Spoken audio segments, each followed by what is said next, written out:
Not every journey is a success, as I sadly discovered to my cost, capsizing midwinter into the icy waters of the River Wye.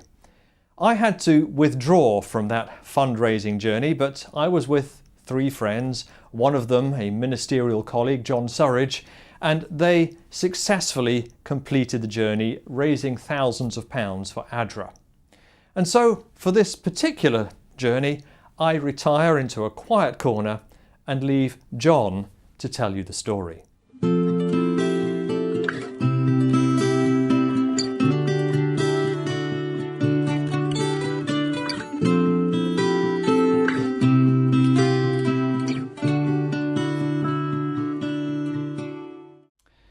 Hi, my name's John Surridge, and as Victor said in his introduction, I'm a minister. I've got lots of other interests as well, of course. I love computers, and like Victor, I also enjoy photography.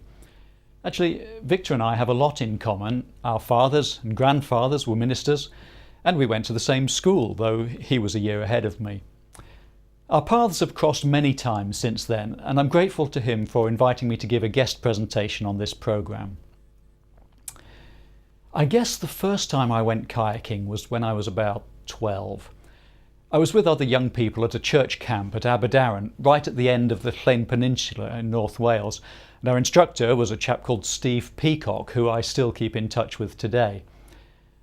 The kayaks were fiberglass back in those days, light but a bit fragile, and I can still remember the excitement as we launched off the beach, tried to hold the paddle right, tried to balance, and then eventually got into the swing of it. I remember the capsize drills. You had to roll in, hold your breath, and bang on the bottom of the kayak 3 times with your hands before swimming away. I kayaked virtually every summer during my teenage years, and even led a few expeditions myself. I remember one when we went off the coast of Northern Ireland. It was another youth camp, and the padre asked if he could come with us. I said, no problem, but it was a problem. The waves were bigger than we'd planned, and Don, the padre, capsized when we were a couple of 100 yards offshore. It was touch and go for a while, but eventually he grabbed the back of my kayak and I towed him into the shore. Fortunately, it all ended well. Better than I'd hoped for, actually, as 3 years later I married his daughter, but that's another story.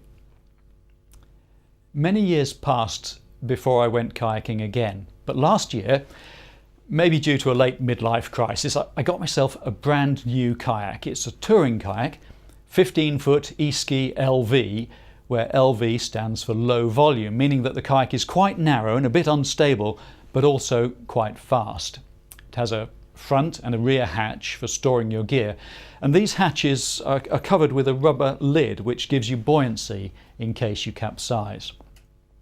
Well, I went on a couple of trips to try it out, and I have to say that it handles beautifully, much more stable than those old fiberglass ones I'd used as a teenager. But coming to my story for today, on the 27th of January 2013, a group of us went on a kayaking expedition down the River Wye from Ross-on-Wye to Monmouth. There were 4 of us altogether: John Meredith, Victor Hulbert, who is the presenter of this programme, his son Tim, and of course me. We were doing the trip to raise funds for a charity called ADRA, the Adventist Development and Relief Agency, and we were joined by their UK director Bert Smith, who acted as our driver and our photographer. We'd been planning this trip for ages, but we knew that January was not a particularly good time of year to go kayaking. It was cold, it could be raining or snowing, and the river could be in flood. Well, on the morning, the weather forecast looked okay, so we decided to go. It wasn't raining, it wasn't snowing, it wasn't too cold actually, but according to the latest information we got from the web, the river was in flood. John drove up from Carmarthen, Victor, Tim and Bert came down from Bracknell, and I was the closest, just driving from Cardiff. Now, when we got to Ross-on-Wye and had a close look at the river, we knew it was going to be tricky. The water was brown and angry, and the sensible thing would have been to turn around and go home. But we were on a mission. This was going to be the first ADRA fundraising event of the year. We had a website set up. We'd already raised a lot of sponsorship money. Bert had even arranged special flags made for the back of the kayaks. Cancelling the trip just wasn't an option. There was too much at stake. We had to accept the risks and somehow make it to the finish line. Well, today I want to share with you some of the lessons that we learned on that trip. Lessons that are important for kayaking, but which, as I hope you'll see, have important parallels in our lives as Christians today. John Meredith was by far the most experienced member of our group, and he gave us a thorough safety briefing before we went in. He checked our equipment, he made sure that we had the right clothing, that we had enough food and drink for the journey, and that we knew the route. But one thing that sticks in my mind more than anything else, the one piece of advice that had the biggest impact on my safety and the fact that I did eventually make it to the end, was this. He said, once you get into the river, keep to the main stream. Stay in the middle where the flow is deepest. Those of you who've not been kayaking down a river will probably wonder what all the fuss is about. I mean, what could go wrong? You just go with the flow, don't you? Well, the problem is that when a river is in flood, all the trees that normally stand up on the bank are now standing in the river. Branches that would normally hang gently overhead are now dangling in the water like some giant strainer ready to catch the unwary and tip them over. And when you're upside down, the roots of the trees are waiting to trap you and hold you under. As soon as we got in, Victor got into difficulties. The current pushed him up against a tree, and with no room to manoeuvre, he was rolled straight under. Fortunately, he didn't get stuck, and he was able to swim to the side and eventually climb up the steep bank. But by that time, the extreme cold had taken its toll. He had a mild hypothermia, and there was no way he could continue. Later that day, as I was on my way home, I got a text message from my son saying that he had heard on the radio that a kayaker had drowned that very day on a similar river in the north of England. Exactly the same thing had happened. The current had pushed him into the trees, but in his case he'd got stuck in the tangle of branches and roots. So Victor was lucky to be alive. No wonder then that John told us to stay in the mainstream. All of the obstacles, all of the dangers and the traps lurk on the fringes of the river. In my day job, as well as being a minister, I'm a church administrator. And I have to tell you that over the years, a lot of my time has been spent dealing with issues that come from the fringes of the church. As Bible-believing Christians, we have a handful of what I would call mainstream teachings. I've grouped them into 7, which seems like a pretty good number. Firstly, there's the cosmic battle between good and evil, which puts it all into perspective. Some people refer to this as the Great Controversy, and it includes the battle between Christ and Satan in heaven, which is described in Revelation 12. Secondly, creation, which tells us where we come from, who we really belong to.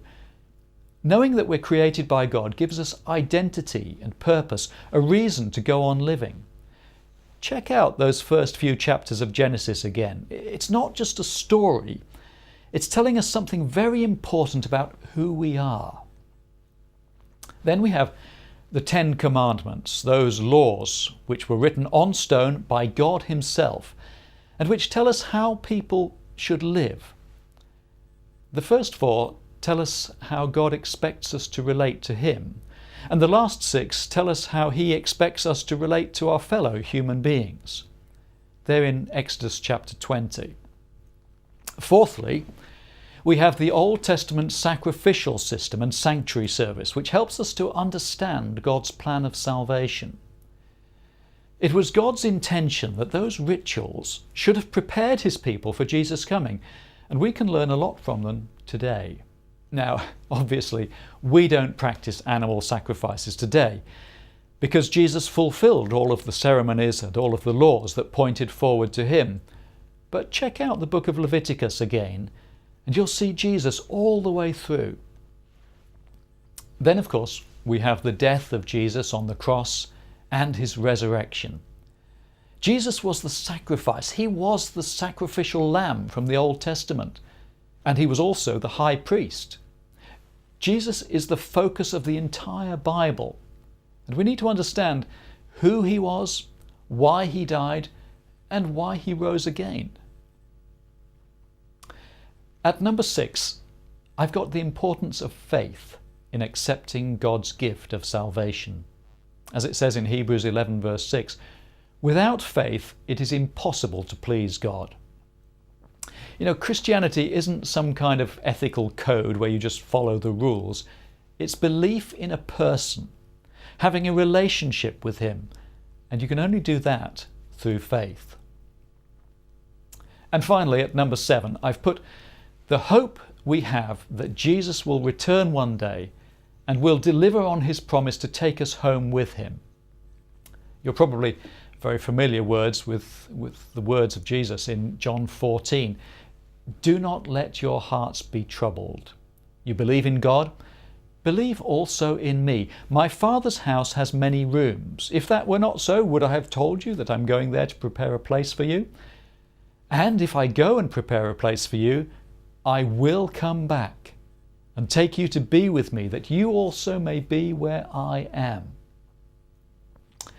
Yes, there are other important teachings, but these are the key ones, the mainstream beliefs that we share as Christians. Your list might be a bit different from mine, but you know what I'm talking about. I'm talking about those Christian foundations, the platform on which we build our belief system. For Bible-believing Christians, these are non-negotiable. You can argue about some of the minor details, but don't mess around with the foundations. The River Wye is a well-used river. You don't need a license to go boating on it, and when we go there we see various different groups of people who are on the river for different reasons. Last year we saw a load of kids on rafts made from barrels lashed together with ropes and planks, and they were having a whale of a time. The weather was sunny and warm, because it was summer then, and they were splashing around, falling in and generally fooling around and enjoying themselves. And you have to accept that different people use the river for different purposes. They wanted to splash around, they enjoyed exploring the fringes, getting stuck on the sandbank and going round in circles. But I have to tell you, they weren't making much progress. When we went in January, we had a very specific purpose in mind. We wanted to finish the course. The river was high, the conditions were tricky, there was only a limited amount of time left before the light would fade. We couldn't afford to mess around. Our minds were fixed on the goal. Now I can say that I've had a thoroughly enjoyable Christian life so far. To me, it's been a great experience, enjoyable and exciting. But I've always known that the mission of God's church is a very serious business. There may have been times when I've questioned some of the teachings and practices of the church, but I've never doubted that the church as a whole is being guided by God and will be led by him right to the finish line. The early Christian church faced lots of challenges. People questioned the teachings and the practices of the new religion, while the apostles struggled to keep things heading in the right direction, sometimes to no avail. In Philippians chapter 3, Paul is being challenged by a group of people who believed that the church should return to its Jewish roots. And Paul is particularly harsh in his reply. Watch out for those dogs, he says, those evildoers, those mutilators of the flesh. I mean, it's a bit strong, isn't it? Couldn't Paul just agree to meet with the people, discuss things rationally, and then come to some kind of compromise? Well, we know from his other writings that Paul did enjoy a good debate. But, you know, there comes a time when the debate starts to hinder the mission. For the Philippians, that time had come. And Paul was basically saying, okay, no more messing about. Focus on the fundamentals, the foundations. We haven't got time to argue with people who want to derail the mission. We've got work to do. On that first stretch of river, we travelled faster than I've ever been in a kayak before. We'd set up GPS logging on our mobile phones and various other devices, and at times we reached 15 miles an hour or so. We were absolutely flying, and it certainly felt like it. But eventually we got to a place where the river widened out and the main stream was not so clearly defined. And it was here that John gave us another instruction. He said, "Keep together." It's obvious really, isn't it? Staying close together when you're kayaking in tricky conditions is the safest thing to do. John had a rescue rope on his kayak, so if anyone got into trouble he could throw it out and pull them to safety. But that's no use if you're out of reach of the rope. Something else about keeping together is that you can talk to each other. Sometimes one person will spot an obstacle ahead that the others haven't seen, and you can discuss your strategy for avoiding it. But if you're too far away to hear, then you could be in danger. Talking together is also great for morale. You can chat and tell stories. In fact, it's the communication between the group that makes the trip enjoyable. Yes, you can go it alone if you want to, but it's a miserable way to travel.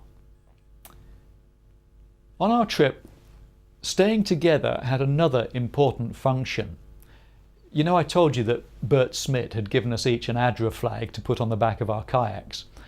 Well, that's what we were there for. We were raising funds and raising awareness of ADRA, the Adventist Development and Relief Agency, and particularly the work that charity is doing in Burkina Faso in providing water for isolated communities. Crossing the finishing line was our goal, but the message we gave on the way was our mission. Bert in particular wanted us to stay together so that he could get all three flags in one picture. It looked good, it looked right. It sent out the message that we were in this together, that we knew what we were doing, that ADRA was a serious, well-organised charity. Many years ago, I joined a Christian youth organisation called Pathfinders. It's a bit like Scouts. And we did all kinds of things, camping, crafts, survival skills, but also marching. And at first I thought, what mindless nonsense is this? Why on earth should we be marching round in circles? We're not in the army, we're individuals. But as time went by, we got quite good at marching.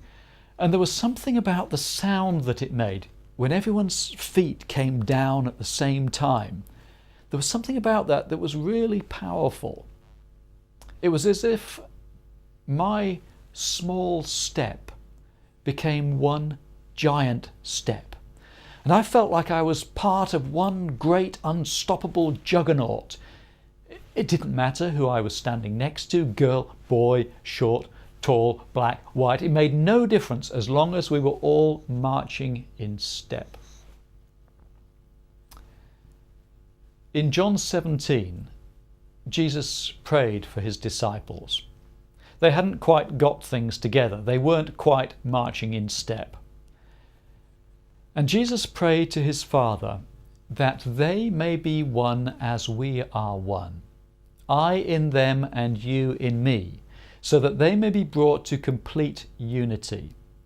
Then the world will know, Jesus said, that you sent me and have loved me even as you have loved them. In 1 Corinthians 12 verse 12, Paul is talking about the unity of the church, and he says, just as a body, though one, has many parts, but all its many parts form one body, so it is with Christ. Kayaking, marching, being a church, we're always stronger if we keep together. The hardest part of our journey by far was the last mile. The river had widened out, and there was nothing now to stop the icy wind that was blowing directly against us. A few hours before, we'd been flying downstream, helped by the current, sheltered from the wind, but now it was just hard slog. The things we'd been doing before helped. We kept in the middle, where the flow was the strongest, and we kept together, drawing strength from each other. But the thing which made the most difference was when we rounded a corner and we could see in the distance the tiny arches of the Wye Bridge at Monmouth. You can see it from nearly a mile away, so we still had a way to go, but we knew that the end was in sight. That was where we'd left the cars, that was where we could get out, dry off, have a hot drink, warm up. The sight of it alone gave us new energy. It lifted our spirits, gave us the impetus to complete the course. When he wrote the Philippians, Paul had not yet completed the race, but he could see the winning post. Now he was totally focused. He was leaving all the distractions behind, going all out for the finishing line. But one thing I do, he said, forgetting what is behind and straining toward what is ahead, I press on towards the goal to win the prize for which God has called me heavenwards in Christ Jesus. Now, the metaphor of a journey has been used many, many times to describe the Christian life, from the book Pilgrim's Progress to kayaking to this very program, which is actually called The Journey. We could draw many parallels, but right here, right now, at this stage in Christian history, I'd like us just to remember these three. Keep to the mainstream. Don't be distracted by the things that are on the fringe. They'll slow you down or even drown you. And they could end up derailing the mission of the church. Keep together. Of course we're all different. We look different, we sound different, and we think differently. But we can still paddle together. We can still march in step and achieve a great deal more in God's church than we could alone. And finally, keep on to the end. The prize is in sight. Our salvation is nearer now than when we first believed.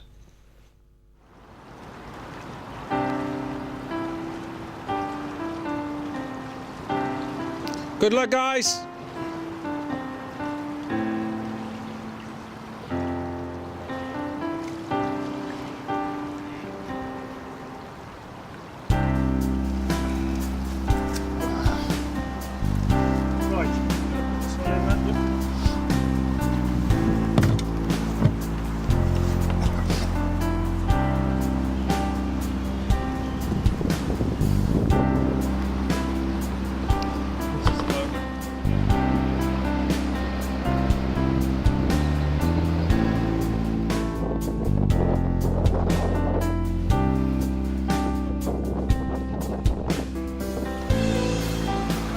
Just in here, if you can get into it.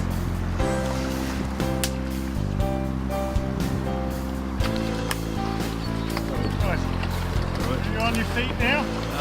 Yes, No? on a very Yeah. muddy bank. It's good. It's quite scary, but it's getting better. I mean, I'll get more used to the currents, adjusting.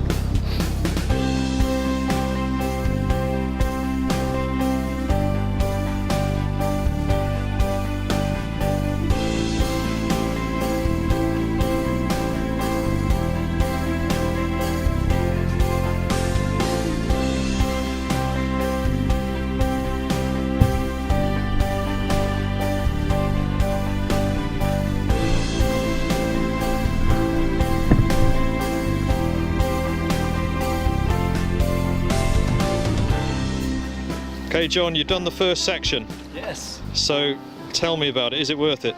Yeah, although it's tricky today. The conditions are not easy. The river shot up overnight. There's been heavy rain and we had a lot of snow melt as well. So the river rose about 1.5 meters to 2 meters overnight. So it's a bit more than we were expecting.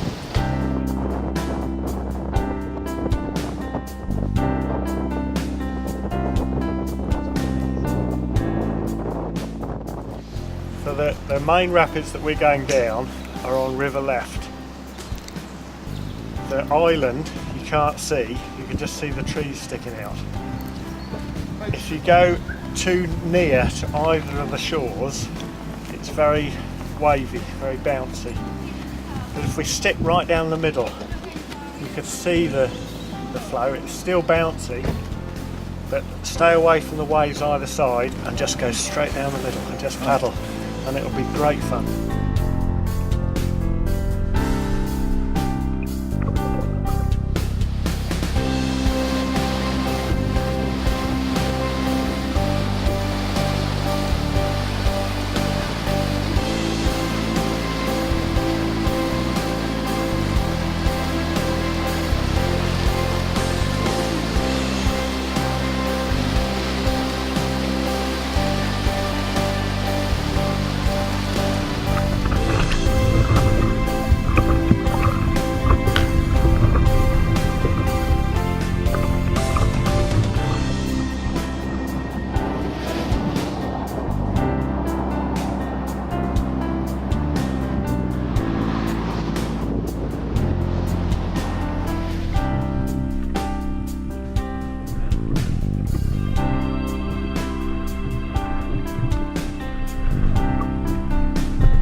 Worth it for the kids in Burkina Faso digging their wells? Yes, absolutely. I mean, you know, we have an excess of water here, and of course they have just the opposite in that part of the world. In fact, it's hard to imagine life over there right now, but that's what we're doing it for, yes.